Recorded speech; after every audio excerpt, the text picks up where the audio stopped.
I'll set it up this way. I don't know if you know this, but the first Christians in the first century were considered by the Romans to be atheists.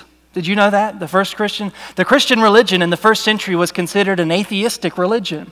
And the reason was because, number one, the Christians didn't worship the plethora of other gods. Rome was a polytheistic culture, so people worshiped all kinds of gods. A god of thunder, god of the rain, god of this, god of that. And you just kind of worshiped as many gods as you could to kind of cover your bases. And the Christians didn't do that because they thought that was idolatry. They worshiped Jesus Christ and Him alone. And so the Romans thought, okay, you're probably an atheist because the guy that you worship, Jesus, He's invisible. Okay, no one sees Him. No one knows where He is. You said that He rose from the dead. But the fact that you would worship some invisible man, not a statue, not something that you can see, taste, touch, the fact you would worship Him, we don't understand it. We consider you to be atheist. But the kicker, the thing that made the Romans the angriest, the thing that brought about the greatest amount of persecution in the Christian church was the fact that the Christians in the first century refused to worship Caesar.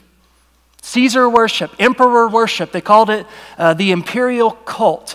It was widespread by the time that Christianity was making inroads in the culture. And the Christians looked at that emperor worship and they thought to themselves rightly, for us to worship Caesar as God would be idolatry. Therefore, we're not going to worship Caesar. We'll pay our taxes, we'll respect the government, but we're not going to worship Caesar. And the early Christians were looked upon as anarchists, as crazy, as ludicrous, and as atheistic. And what I want to submit to you, even though there are a lot of similarities between the first century and today, and we can spend a lot of time talking about those similarities, I want to show one similarity between then and now, and that's this Caesar worship. Just as the Christians in the first century were tempted to worship Caesar in order to be normal, so also are Christians today tempted to worship these cultural Caesars. There are Caesars in our culture, masterminds, the powerful, the elite.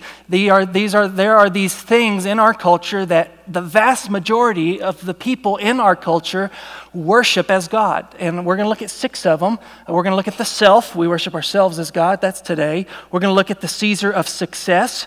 We're going to look at the Caesar of money. We're going to look at the Caesar of leisure or free time or Nintendo.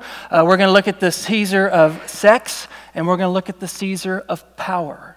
Success, money, free time, power, and the self all have a tendency to be worshiped by the folks in our culture, unbelievers and believers. One of the reasons that the early church was able to turn the known world upside down, one of the reasons that Christianity went from being a very marginalized religion to becoming a state religion in 300 AD with Constantine. I'm not saying that was a good thing, I'm just saying Christianity made huge progress. One of the reasons is because the Christians looked different.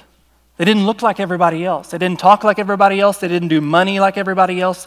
They didn't do sex like everybody else. They certainly didn't think about power the way that everybody else thought about power. They subverted normal and were able to turn their world upside down. And I want to propose the question, what if we subverted normal? Would we be able to see our world turned upside down just like those early Christians saw their world turned upside down? Could it be that the reason the church is so ineffective and so impotent when it comes to influence in our culture, could the reason be that we don't look any different than unbelieving friends and neighbors? Could it be that there's no way to distinguish the Christian from, say, the atheist or the Buddhist or the Muslim? What if we looked different? We have more people in church now than we ever have. We have more money now as a church than we've ever had. We have more power politically than maybe we've ever had. And yet the church is less influential now than it's ever been. Why? What if we looked different? So we're going to subvert normal.